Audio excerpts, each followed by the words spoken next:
Shian. If you are new to this channel guys, subscribe my channel and press on the bell icon for future notification. So guys, the topic for today is sewage treatment plant part 2. Run. So guys, in this video we are going to discuss 3 important aspects of sewage treatment plant which every junior engineer or officer must keep in his mind. So the 3 important aspects that we are going to discuss in this video are biological oxygen demand, suspended solids and coliform bacteria. So guys, now let's discuss about number 1, biological oxygen demand. So the aerobic bacteria, what it does is that it utilizes the dissolved oxygen present in the water to completely break down the sewage into simple component and carbon dioxide. Now the sewage is considered to be stable, and as the activity of the bacteria reduces, the consumption of the oxygen from the water also reduces. The biological oxygen demand of the raw sewage is around 300 to 600 mg per liter. A committee known as MEPC, that is Marine Environment Protection Committee, what it says that the biological oxygen demand, that is BOD, of the treated sewage after approved sewage treatment plant must have BOD as 25 mg per liter, less than 25 mg per liter. But earlier it was 50 mg per liter, but the resolution have been transformed to 25 mg per liter.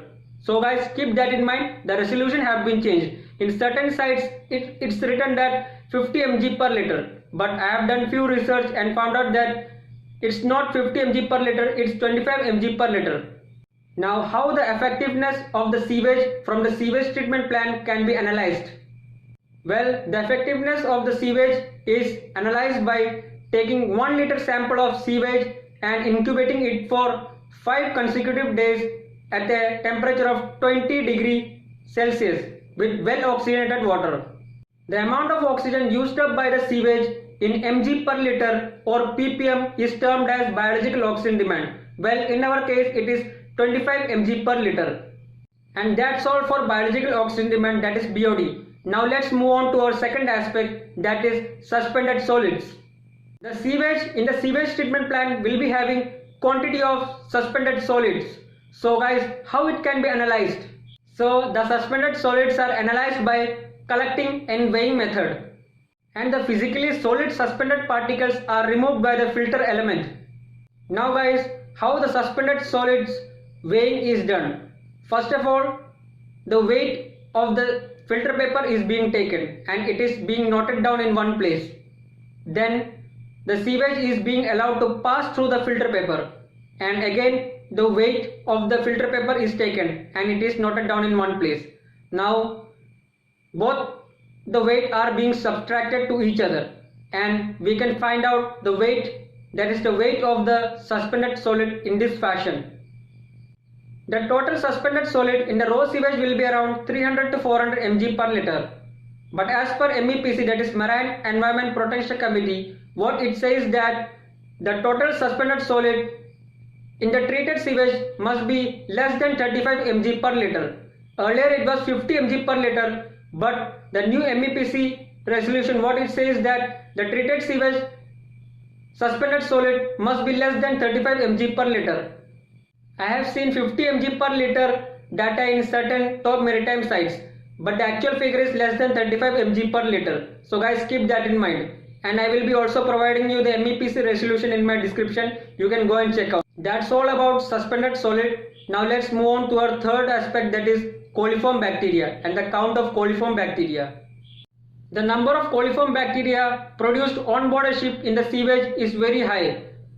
On an average, a person produces 125 billion coliform bacteria in winter and 400 billion coliform bacteria in summer. So guys, you can know the difference. The amount of coliform bacteria being produced on board a ship is very huge. So guys, these coliform bacteria are present in our human waste, that is fecal matter, and it originates from our intestine. The coliform bacteria present in the sewage treatment plant is very dangerous to human life, as it is responsible for great diseases like typhoid, dysentery and cholera. So you can make out how dangerous the coliform bacteria is. So guys, we treat the sewage in the sewage treatment plant and we disinfect it. so as to reduce the count of coliform bacteria and other bacteria as well. So guys, the effectiveness of the sewage treatment plan on disinfecting the coliform bacteria is carried out by coliform count on a sample of effluent. Here the coliform count is being taken. Now the MEPC comes into picture, that is Marine Environment Protection Committee. What it says that the treated sewage and the disinfected sewage from the approved sewage treatment plant must have coliform count of less than 100 thermo-tolerant coliform per 100 ml. So guys, earlier it was 250 thermo-tolerant coliform per 100 ml. So guys, the new resolution says that it must be less than 100 thermo-tolerant coliform per 100 ml.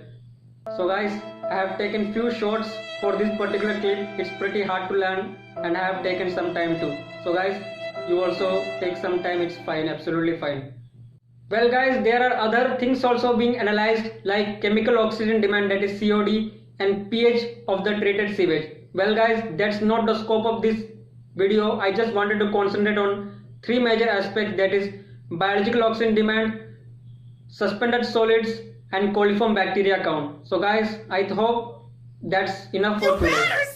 I hope guys this particular part 2 of the sewage treatment plan was informative for you guys. Guys, if you find this video really useful, share with your friends and press on the subscribe button and press on the bell icon for future notification. And yeah guys, see you all once again in the next video, that is part 3 of sewage treatment plan soon. So guys, I'm signing off. Thank you and have a nice day.